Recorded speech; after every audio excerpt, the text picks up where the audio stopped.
You're listening to the Joyful Practice for Women Lawyers podcast, episode 258. Welcome to the Joyful Practice for Women Lawyers podcast. I'm your host, Paula Price, lawyer turned certified executive coach. This podcast was created to empower women lawyers just like you to create a life and practice you love. Join me every week for a break from the hustle so we can focus on you, what you truly want, and how you can create it.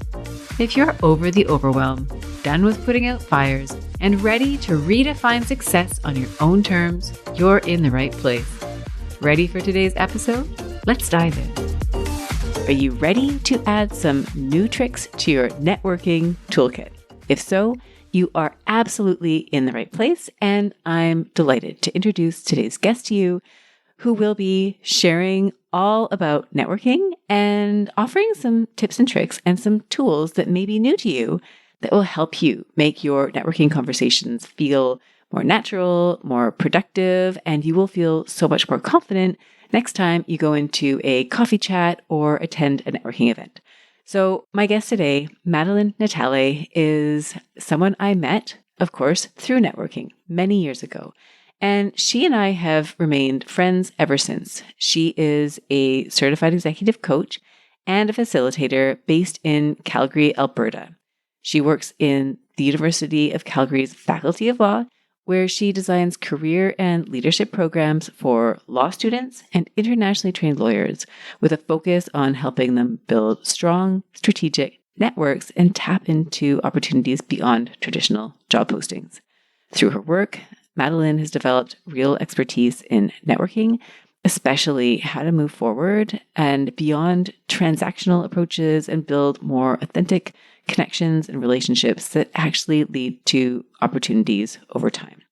So I am absolutely thrilled to share this conversation with Madeleine.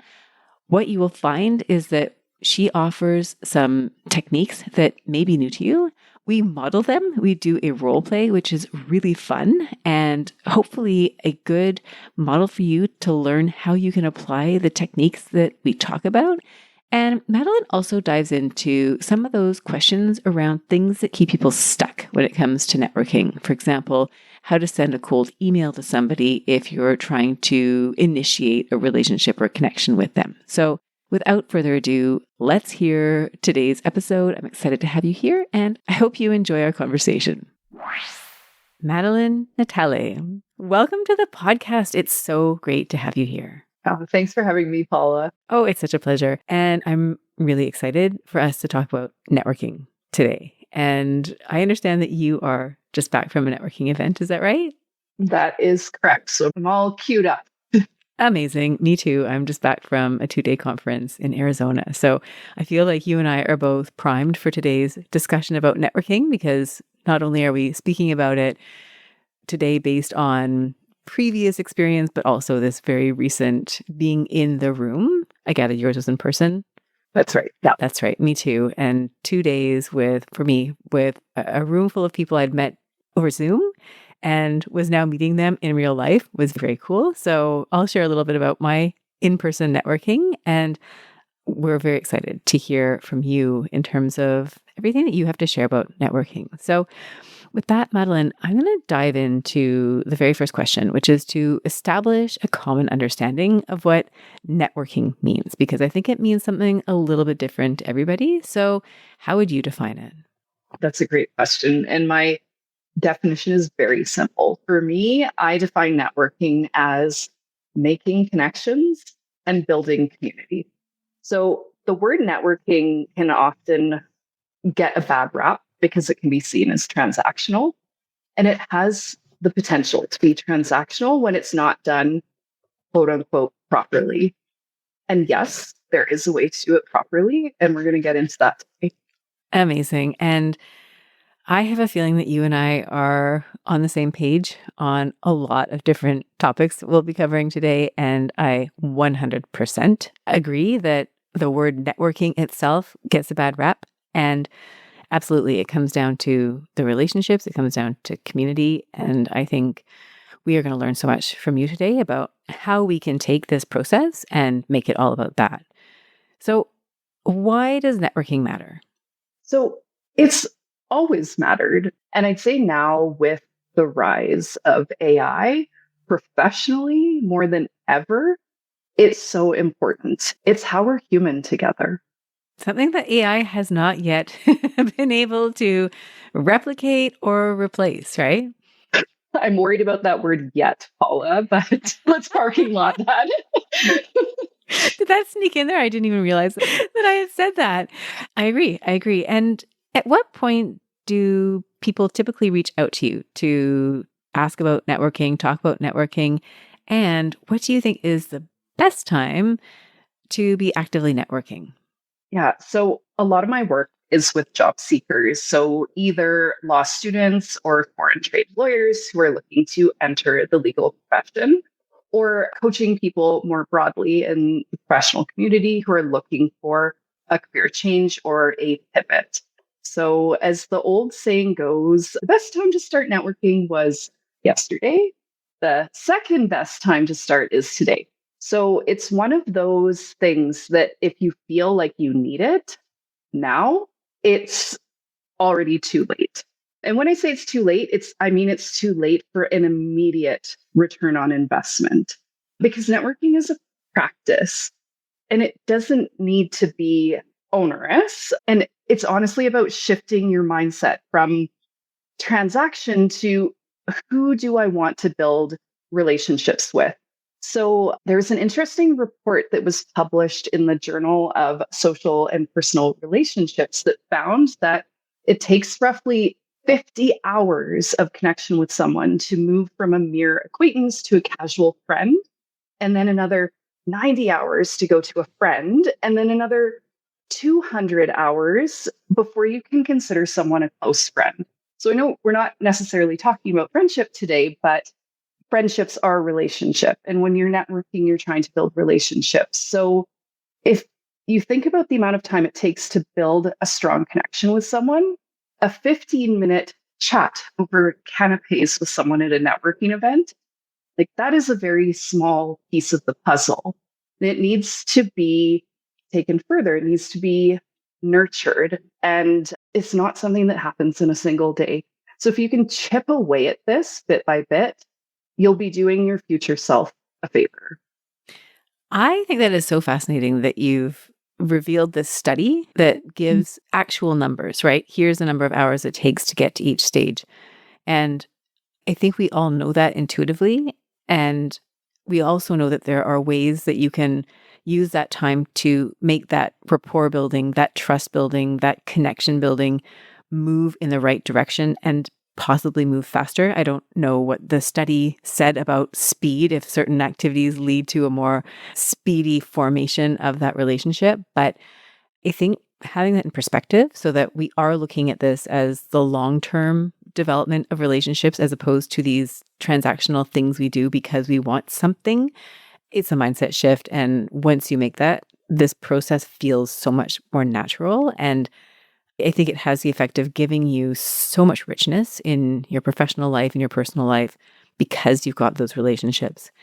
I'm going to pause here for a second, Madeleine, and just share with our listeners a little bit more about you. And what I'd love for you to share is a bit more about the work that you do for people who aren't familiar with you, who haven't heard from you before. Can you tell us a little bit more about the work that you do, both in terms of the work that you're doing with law students and also the work that you're doing as a coach with professionals who are out there, and would love to hear more from you on that. Yeah, so I've been working with law students for, oh my goodness, almost 14 years now. And law students they typically enter law school because they want to work in some capacity as a lawyer or in a law adjacent role moving forward. And so it's my job to help accompany them in the process of trying to find that entry. And so what that looks like is not only providing opportunities for students to connect with people in the legal profession, whether that's by creating spaces for these connections to happen. So whether it's a networking event or a panel, or even just referring students to somebody who I think could be of interest to them, there's also the piece as well about working with the students. And right now I work with foreign trained professionals. So when I say students, that's a very broad term because a lot of them have been practicing lawyers in other jurisdictions for sometimes decades. It's about connecting with these future lawyers to help them navigate and understand who they want to be working alongside, because I'm not a lawyer myself, but as I understand it, the practice of law is very relational, it's very client based. And so exercising this skill set is not just important for getting the job itself, but it's also important moving forward too. And in my broader practice as a coach, people reach out to me oftentimes when they're in that, okay, something needs to change about my career. Something's not working. And a piece of that puzzle is asking those coach like questions to get them to figure out what shifts they might need to make, but also again about, okay, now if you want to move this into action, who do you need to connect with in order to perhaps move in a different professional space? Yeah, I love that. And a couple things that I'd love to highlight. Number one, with regard to students and internationally trained students in particular, the context there for anyone listening who's not familiar, within Canada, students who go through a Canadian law school are often invited to go through a process of recruitment with law firms and other organizations who hire law students out of law school. And so there's structure, right? There's a bit of a process there that they follow, many of them, not everybody, that will basically take them from student to articling student within a firm, which is basically the transition or government or another hiring entity. There's a pathway there for them to get into the workforce. Whereas for lawyers, even lawyers with decades of experience in another jurisdiction, as far as I know, and correct me if I'm wrong, there's not a clear structure in place yet for them. And so the emphasis on this networking and building your own path is even greater for those students. So I just wanted to highlight that because for anyone who's in that process, they know that is a huge part of it. For anyone who's outside looking in, doesn't really have familiarity with that process, that is the reality, right? It's entering into Canada and basically having to create your own path in order to secure that first in the job market opportunity. Yeah, absolutely. And thanks for highlighting that. Indeed, the industry timelines for law recruitment, especially at that entry level, are not in alignment with foreign trained lawyers and their timelines, which are not the 3-year typical Juris Doctor student timeline. So the students that I work with predominantly these days need to carve their own paths. And the way to do that is heavily on networking. And if you think back to that study that I referenced with how much time it takes to build rapport with someone, some of these folks have literally just entered this country, do not have, high school friends that they can tap on the shoulder or community members or somebody that they played hockey with 10 years ago that they can circle around to. They're really starting fresh. And so just going to say it is so much work to have to navigate that. But again, and we're going to get into this more, I do think there's pleasure that can be had through the process, especially if we take it out of that transactional realm and put it into more of, hey, I'm building something here, something that's important. I'm building my relationships.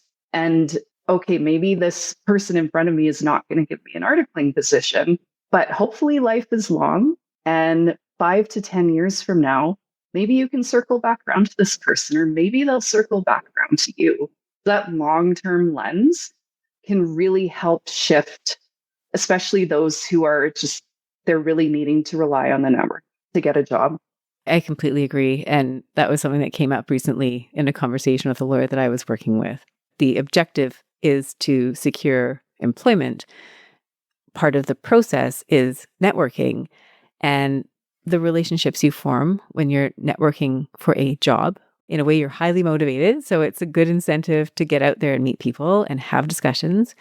And as you mentioned, it's not just relationships for the purpose of securing job. It's also the potential for creating these lifelong relationships with people in your profession who you want to connect with, right? There's an instinct now to connect, and those can be long-term relationships. So I love that you highlighted that. Totally. The other thing that I wanted to highlight, just based off of what you said before, was the professionals that you're working with who are going through career transitions, which is how I interpreted what you were saying. And that this networking part is really where the rubber meets the road, right? I think there's a certain amount of introspection and internet research that you can do to get a sense of what it is that you think you want to do.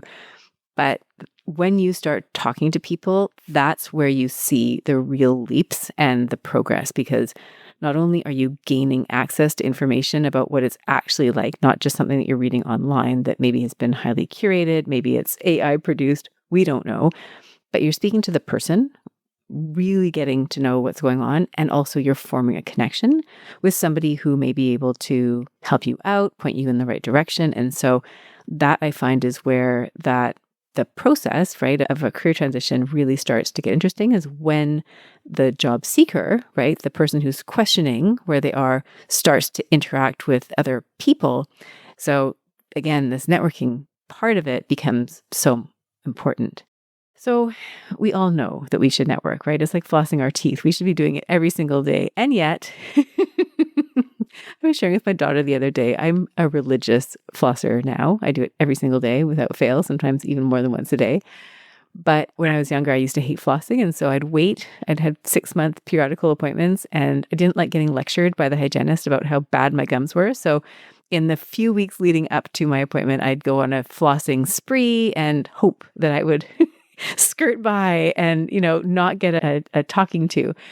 And so I raise that as an example because I think people tend to put off networking or avoid it. And so I'd love to hear from you in terms of why that is, why people struggle with networking, and also perhaps the biggest misconception that they have about networking.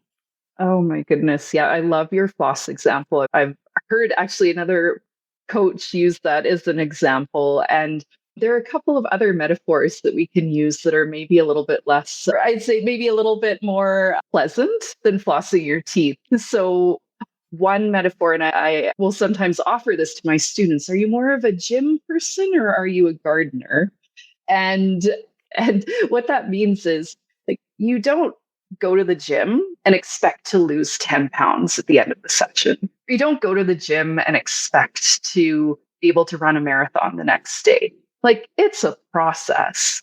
And that's what networking is. It's a process. It's a bit by bit. You build your strength, you keep at it, you maintain. If you get off the saddle, you get back on.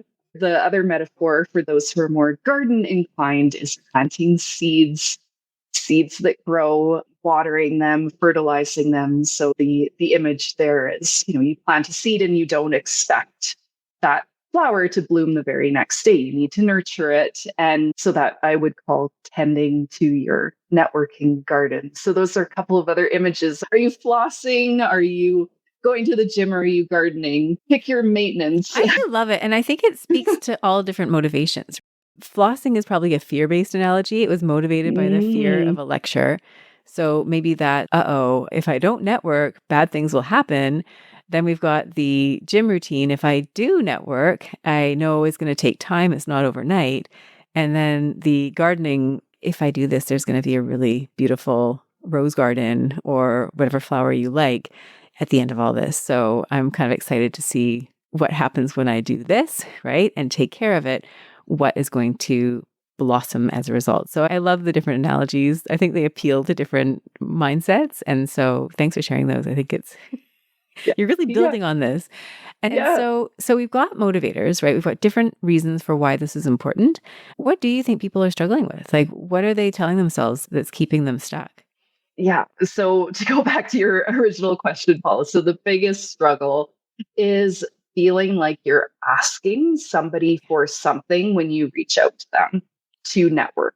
So you're like, I want something. And so I'm reaching out to this person because I want something. And that's the crux of the problem. But I have a reframe that I hope unlocks everything for anybody who's feeling that way. Instead of thinking about what you want, think about what you have to offer. And even if you want something, okay, you're looking for a job, you're looking to pivot, you always have something to offer.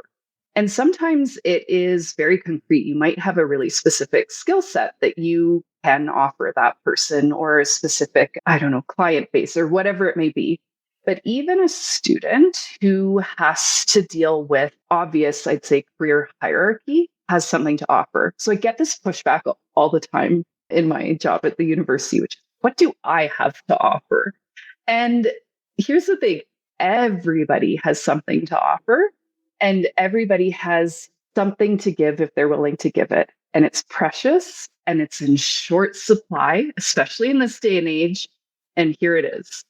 You always have your presence and your full attention that you can offer, your engagement, your interest. It is such a gift to have somebody truly listen to you without agenda. And if nothing else, if you can go into a networking coffee or a networking event saying, I'm going to give the person in front of me my presence and attention, I have a feeling it's going to go well. 100%. Madeleine, I totally agree. And an example of that, right, is when I used to do law firm interviews. So I was working at a law firm, and we would have students come through to do interviews for typically a summer position. Sometimes it was an associate interviewing for a lateral spot. And what I always found at the end of those conversations was, wow, I really love what I do here. I really see the impact of what I'm doing. I can see how this is such a great place to be, because the questions that you're answering are questions about what brought you here? What do you love about your job? What do you see as characteristics that make people successful here? What is it that made you choose this firm over that firm, or this role over that role? And so as you're speaking to that person, you're telling yourself why, right? You're explaining the path that you took to get somewhere. And what that does is that reinforces for the person that you're speaking with things that they may not have thought about for some time, right? They are reminded of what's important to them. And so not only are you giving them that presence, right, which you are if you're listening and asking questions and paying attention, which gives that person an audience, right? They feel seen, heard, understood. You're building trust, you're building rapport, and they have an opportunity to remind themselves, right? They may not have thought about this for some time. And so the lights can go on for them too, right? So I completely agree. Even if you're not offering a connection or the most latest article, which you could, right? You could offer all of these things. You can offer more tangible gifts or things that people might consider having value. But that conversation on its own can create so much value. And when you approach it from that perspective, I think your chances of doing it are so much greater. So I love that you've shared that. Thank you. Madeleine, we are going to do something super fun today, which we talked about before our podcast recording, which is to talk about a couple of specific techniques, right? We've just talked about having these really great conversations where the person that has taken time out of their schedule is talking to you about their career or something like that. Or you're meeting somebody in an event, right? We've just come off the heels of a couple of in-person networking events. So this is top of mind for both of us. And I think what would be so fun would be, and we talked about this in advance, it's not just my idea, would be to do some role play. And so we've got some ideas. We did not pre-rehearse these for everyone listening. So what you will hear is in real time, for better or for worse. I think acknowledging that sometimes it's awkward is probably not a bad thing, because I know over 2 days, I stuck my foot in my mouth so many times. I'm like, oh, Paula, you're rusty. You haven't done enough IRL humaning for a while. So I think it's part of it. And also there's also these great opportunities to make connections. So I have invited you to share a couple of different techniques that you use that you think are effective for networking, and would love for you to share with us what you have chosen as being 2 ideas or 2 techniques that we can all learn about. You and I can demonstrate, and everyone listening can go out and practice in their IRL networking situations. So, yes, so we have 2 that we're going to demonstrate, as Paula said, real time.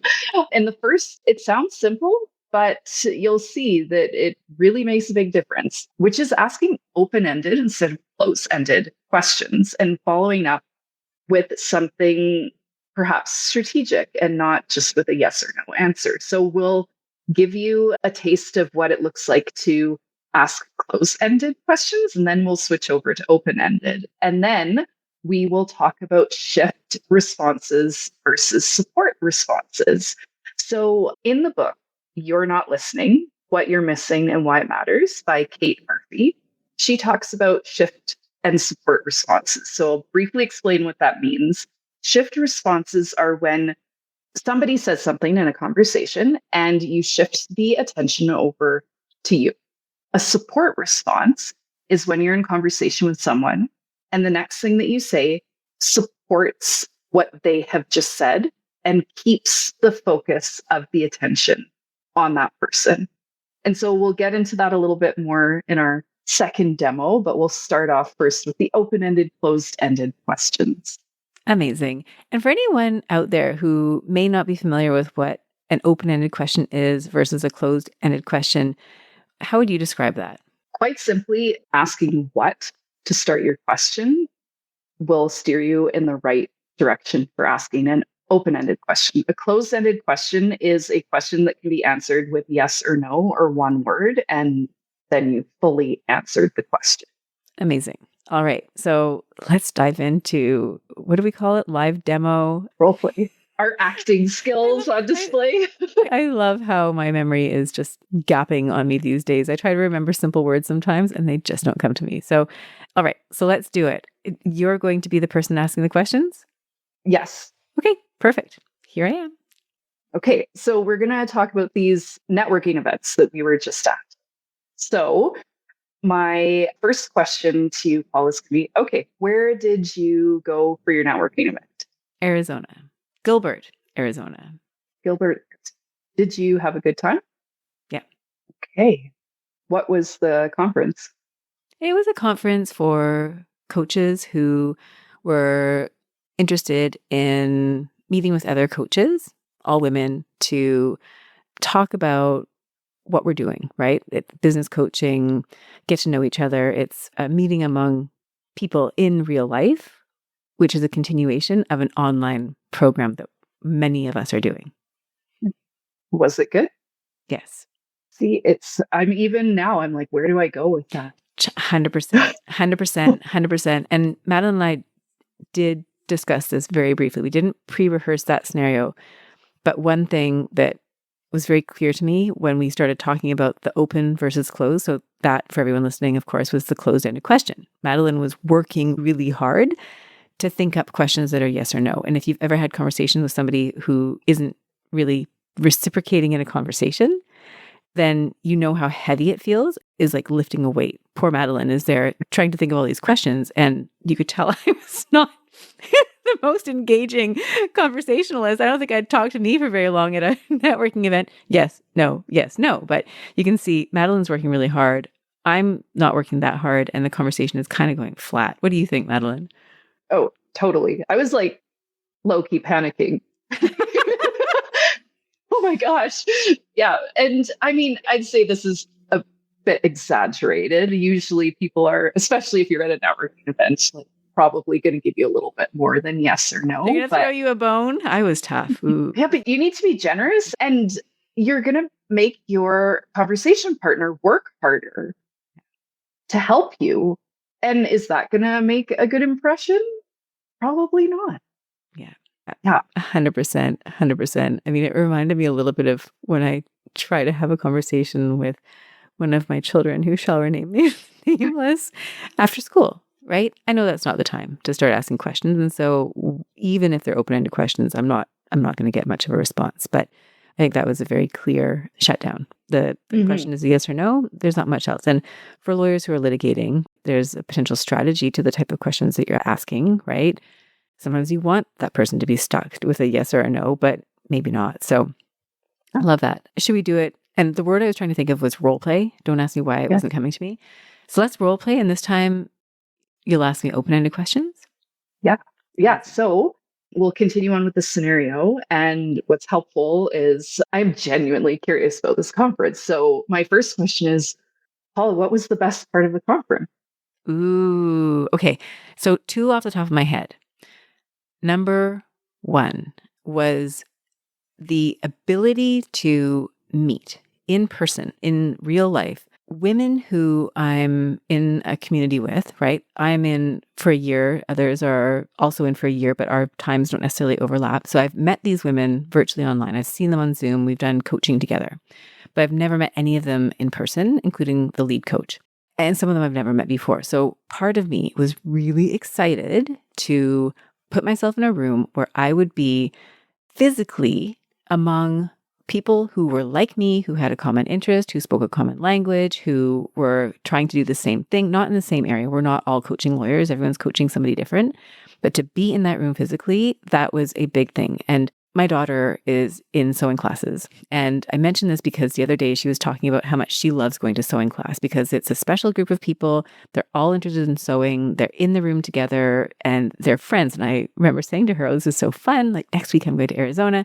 I will have my own version of your sewing class. I actually get to be in a room full of other people. I get to make friends. I get to have conversations. And so one of the biggest things for me was taking my online friendships or relationships or connections to in person. So that was really impactful for me. That was a big takeaway. Another takeaway that I think is really worth highlighting, especially here, is that this was almost like a meta observation of myself in a real life networking situation. And I was very cognizant of techniques and things that I was doing within the room to make friends and build rapport with people for the first time. So I noticed things that I was doing that I was like, okay, that I really like I'm glad I'm doing that. And I noticed things that I was doing where I'm like, oh, I don't know that I like me doing this. So it was really almost because I haven't done it in such a long time. It was like I was a student of myself. I was almost watching myself in this room and thinking, isn't this interesting that this is my strategy for integrating into a room of people that I kind of know, but don't really know. So that was really interesting. Wow.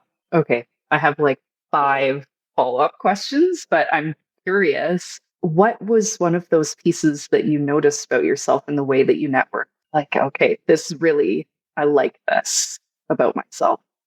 I'm just going to be the voiceover for a minute. Notice how much easier it is for Madeleine to have a question instead of being stuck with like, what do I ask next? It sounds like Madeleine's got a whole collection of questions, right? Because that original open-ended question had me talking so much.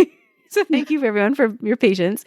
That now it sounds like Madeleine has like multiple points, right? There's all these little data points where you're like, oh, I could ask her about this, I could ask her about that.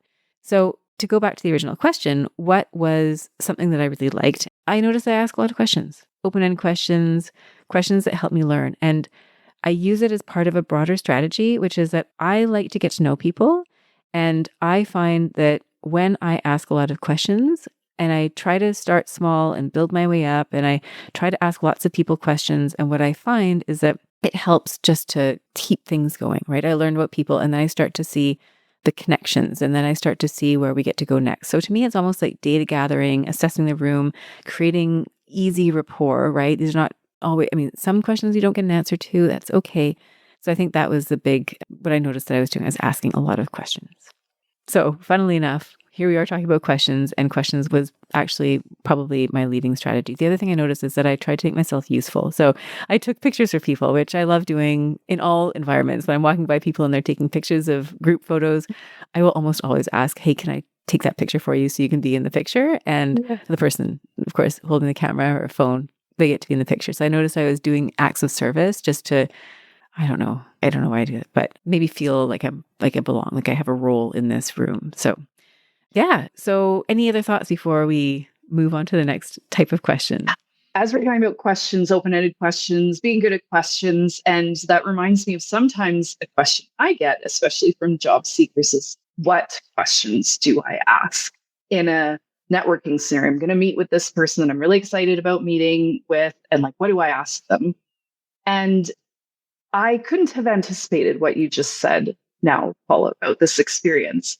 And in order for us to continue this conversation, it's not about me having pre-prepared questions that I would just throw your way. It's about listening to what you're saying and leaning into curiosity about what it is that you are bringing to the table. And this now leads in perfectly to our next role play about shift response versus support response in regards to how we can be not just good networkers, but good conversation partners, which is like listen to what that person is saying and ask them a question about what they've just said, not what you've pre-prepared in your mind or something that's kind of quacking at you from the distance. 100%. And just to go back to the first or one of the earlier points too, Madeleine, is when you were saying at the very beginning that even if, from a transactional perspective, you don't have a contact or something tangible to offer in return, I can tell you this conversation already is lighting me up, right? I'm excited because I'm talking about this conference. Nobody in my outside of the conference world has asked me these questions. And now I get to talk about this conference and how amazing it was. And it's reminding me of how much fun I had and how much I loved it. So thank you for that. I genuinely feel gratitude for that. And you have, without giving me something, of commercial value, you've given me that experience. And so for anybody listening who has been asking themselves, like, what am I really offering somebody in conversation? That is the gift. What Madeleine just gave me, that is the gift. So thank you for that. And now we'll move on. We'll move on to role play number 2. This is so fun. Thank you. I didn't realize this was going to be so much fun. The shift response versus support response.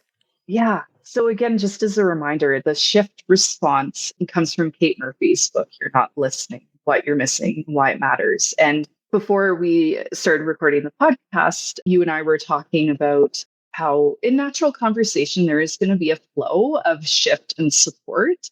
But I would argue that in order to have a successful conversation or be seen as a good conversationalist, I would encourage you to be judicious with your shift responses. So shifting the focus over to you and your narrative, and be more generous with your support responses. Because I'm just going to say it, people like talking about themselves. And as you just pointed out, Paula, you're like, nobody's asked me about my beautiful conference that I was just at. And now I have a few minutes to actually process this with another human being. And that is a value to me. And 100%. yeah. So in order for us to role play the shift response, again, we can keep going with the same theme. And I can just start off by asking you a question about the conference. So you told me what the best part of the conference was. What was the challenge you experienced during the conference? Well, interestingly enough, one of the challenges was networking in person when I had not been networking in person for some time. And bizarrely, one of the things that I did where I felt icky was when I did what I now know, a shift response, when I wish in hindsight I had done a support response. So for example, somebody would ask me, or they would say something and I would, well, we'll get there. I think I did a shift response and I think it had a effect of dampening the conversation, whereas I think that a support response would have been better. So that was my answer to your question. Yeah, that's so interesting because I was just at a conference yesterday and I got to meet with a whole bunch of different people. And that totally resonates with me, Paula, that icky feeling sometimes when you're like, oh, did I maybe like focus too much on myself? And yeah, that really resonates.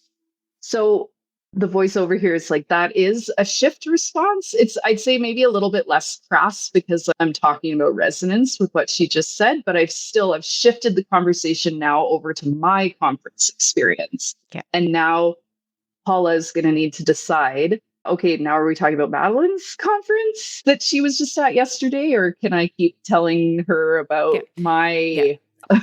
100%. It feels like this, Madeleine. Like, it's like I've handed you the ball and I'm expecting you to throw the ball back to me. And it's like, instead I threw you the ball and you took it and you were running away from me. And I'm like, whoa, where is this conversation going? And even though you were talking about resonance, you lost me. Like, I was like, okay, I'm kind of checking out here. So that to me is the effect that you have on someone when they tell you something and it's important to them.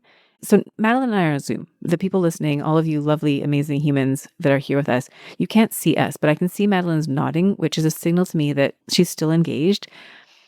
That is maybe a sign that you're doing a shift response and someone is still like, they're jiving with you. They're actually kind of with you. But man, like, it feels hard when we've all had this experience where you tell somebody something and it's important and you think that's where the conversation is going and then it just goes away, right? It's deflating. it's not the same enriching and exciting feeling as when you were asking me questions. I'll be honest.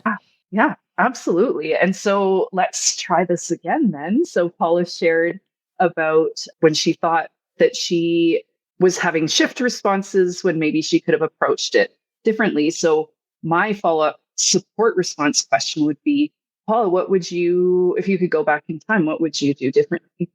100%. Well, instead of dropping the ball or running away with the ball in those conversations, what I would do differently is to be more judicious about the dynamic of the conversation, to hear what that person said. And if my instinct is to take the ball, and these are not even taking the ball forever moments, but I think pausing and just making sure that I'm validating what that person has said. I'm acknowledging it in a way that doesn't necessarily pull the ball too far away from them. That is what I would do differently. That is the takeaway. So it's very much meta, but on point with what we're talking about right now. Totally. Yeah. That was a good demo. Thank you. And it was very meta. Yeah, we did not, like I said, we did not plan this in advance. We did not rehearse it. We knew we were going to talk about the networking conferences, but we did not really discuss what that was going to look like. I feel now like I should be asking you the questions. And in a real life scenario, I think I would, but we have a few more questions to cover in the time we have together. So I'm going to bring us back to our questions, the questions that people have about networking. And one that you may have heard, I know I've heard this many times, is for those of you out there who are networking and maybe you are someone who is new to a particular area and you don't have any connections, right? We've talked about, or we've heard that it's easier to maybe have other people in our network introduce us to people, these warm leads, etc. If you're starting from scratch, right? And you need to reach out to somebody who you've never spoken to before, what should you say and what should you not say in the invitation to have a networking conversation? And here I'm thinking email, but maybe there's other ways that you would be thinking about as well. This is really tough. It's really hard to go in cold. So I suppose my first instinct with this question would be to see if you do have a common connection with this person so that you don't have to go in cold, but you can name drop somebody. I see, if this was LinkedIn, for example, if you have 5 mutual connections or 2 mutual connections or even one, see, we have a couple of mutual connections, because immediately that creates some sort of rapport. But even that, it doesn't always work. And it's tough. It's really tough. So a couple of other tips or ideas that I would give out is, first, 100%, and I need to say this in 2026, is write it yourself. And if AI writes it, there's basically, in my view, zero utility with you even pressing send, because then we're having robots speaking to other people's robots. And then I don't know what sort of science fiction existential crisis we're going in. So you write the email. If you want somebody to spend half an hour of their time with you, you should be writing the email or the LinkedIn connection request or whatever it may be. Try to find some commonality between yourself and that person. I noticed that we both live in Calgary, but we both went to Queens, or I noticed that you lived abroad, or whatever that connection may be that you can see, note it. And then ask the person, or not ask the person, but note something about what that person does professionally that's of interest to you, briefly. You don't want to belabor the point and make people read a whole novel. We're talking, this note should be about 150 words max, I'd say. And so you need to be judicious with those words, and tell them why you're reaching out of the blue. And I would also say this, for students, this may be different, because when you're in a job seeking environment and you are time is of the essence and you're not really planting seeds for 5 years in the future, but if you're really trying to move something forward in an expedient manner, you can make the ask for whatever it is that you're looking for. I'd really love to take you for coffee and hear about X, Y, or Z. If you're playing more of a long game, I would say, maybe don't go that overt right away. You can even just say, I'd love to connect with you. And then you can build your relationship online before you take it offline. So it kind of depends on like how quickly you would like to connect with this person. But it's tough, like a cold email and getting somebody to actually give you time going in cold. It's one of the hardest things to do when networking. So this is why building a larger, broad network can be helpful because then you'll have connections. Yeah. No, 100%. I agree. If you've got time and there's that opportunity for courtship, you can do that on LinkedIn. Like their posts, add a few comments here and there, show them that you're interested in what they do. And then when that email comes, then it's not coming completely out of the blue. They would potentially recognize you. I completely agree about, first of all, writing it yourself. Yes. I mean, I think AI is fine to get some ideas about what you might say, but it needs to be in human words and finally short, right? Like people have so much email, so much information overload. The shorter, the better. So I'm completely in agreement. In terms of what I think would be of most value for listeners here today, there's a couple of things. A few ideas about preparing, I think would be really helpful. And a few ideas about the after, right? Follow up. How do you follow up? And part of that also being tracking. Like, do you need to have a spreadsheet? So those are three kind of pithy points I'd love to hear from you about. So number one, preparing. Any thoughts on how to psych yourself up for one of these interviews? How to brainstorm in advance the kind of questions you might ask? Yeah. So how to prepare for a networking conversation or event is, I would say, like first and foremost, treat it with the respect that it deserves. So this person or people are gifting you something. They're gifting you their time. So treat it as such. Look at the work that they're doing. Do a deep dive into their professional profile. Get curious. And I say professional profile. And I say this more for anybody who may be listening who could be from a different country or maybe is at the start of their career. We don't want to go into personal when we're doing research on people. So if you come across their personal social media, and I hope this goes without saying, but I'm just going to say it anyways, like going into a conversation, making a comment about a wedding somebody just had or a vacation somebody just had, it's absolutely like a no-no in my book. We want to keep it professional. But if somebody was just working on a case, or if somebody just wrote an article, or if somebody was in the news for whatever reason, like these are all, of course, you can ask about them. And people often love to talk about their professional accolades. So treat it as like an informational interview. I would say if somebody is going to go for coffee with you, of course, you can build rapport, and it's not an actual interview in the sense that there isn't a job on the line yet, but I would still treat it with the same amount of preparation. And circling back to Kate Murphy and her book, You're Not Listening and Why It Matters, she has 3 questions that you can ask yourself right after leaving a conversation. These 3 questions are a great way to gauge after you've just met with somebody at a cocktail reception and you're trying to gauge, okay, like, how did that go? You can ask yourself these 3 questions, which is, what did I just learn about this person? What was most concerning for this person today? And how did this person feel about what we talked about? And if you can't answer these questions, you probably need to go back to the drawing board with your active listening skills, because these are kind of basic. But oddly enough, when you're in especially like a networking event, as opposed to a one-on-one, it can be really easy to miss out on some of these key pieces. Amazing. So it kind of sets you up for what to ask in advance by thinking about those 3 questions. Amazing. And then just in terms of follow-up and tracking. My take on follow-up and tracking is absolutely, when, again, going back to those metaphors that we were talking about with like planting a garden, you don't just put a seed in the ground and expect miracles.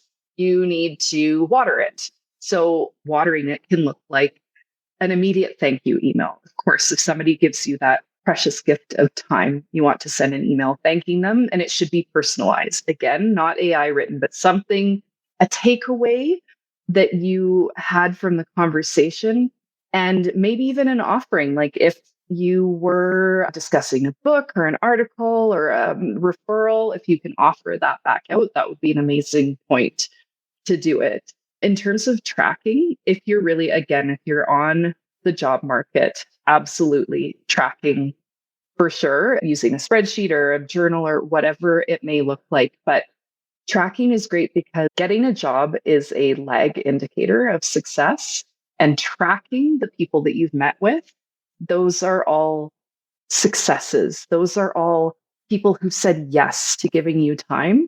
And it can be very motivating to take a look at that list and say, look at all the people who've given me half an hour of their time. And I'll end with a quick anecdote about how to make this authentic for yourself. And I'd like to mention a mutual friend and colleague of ours, Paula, Stephanie Mitchell, who she's a communication and writing expert. And one of the ways that she connects with people is through the written word. So I will receive handwritten cards from her on various occasions. And I see you nodding, Paula. And it's really a way that she signals care and attention in a way that's on brand for her and in a way that people remember. So I would encourage you to think outside the box with networking too. And how can you put out those nice touches and offers into the world that make you a bit more memorable? Amazing. I love that, Madeleine. And I think that's such a great point for us to close on. We have so much more we could cover, but unfortunately, we won't be able to do it today. Madeleine, for anybody who would like to reach out to you and learn more about you and the work that you do, where can they find you? You can find me on LinkedIn, Madeleine Natale. You can find me on Instagram, madeleine.n.coaching, and on my website, madelinenatale.com. And if any of this is of interest, I would love to connect more. Amazing. Thank you so much, Madeleine, for joining us and sharing your wisdom on networking. I feel like this was a real masterclass, and I think a real inspiration and tangible takeaways for people who are out there. And thank you, everyone who's joined us today, who are listening to this episode. So great to connect with everybody here. And, I think we're all walking away from this with some extra tools that we can use in our networking conversations. So thank you again for being here today, and conversation to be continued. Thanks, Paula. It was great to be here. How amazing was that?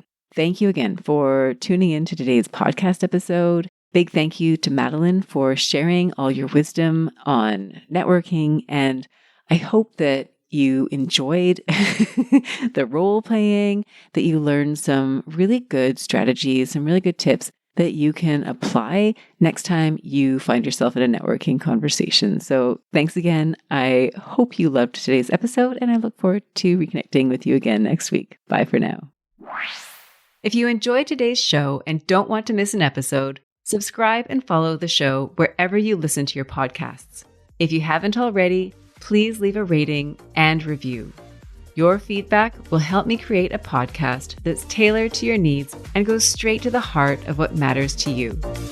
Thank you for listening to this episode of the Joyful Practice for Women Lawyers podcast. If you want more information, visit www.thejoyfulpractice.com. See you next week.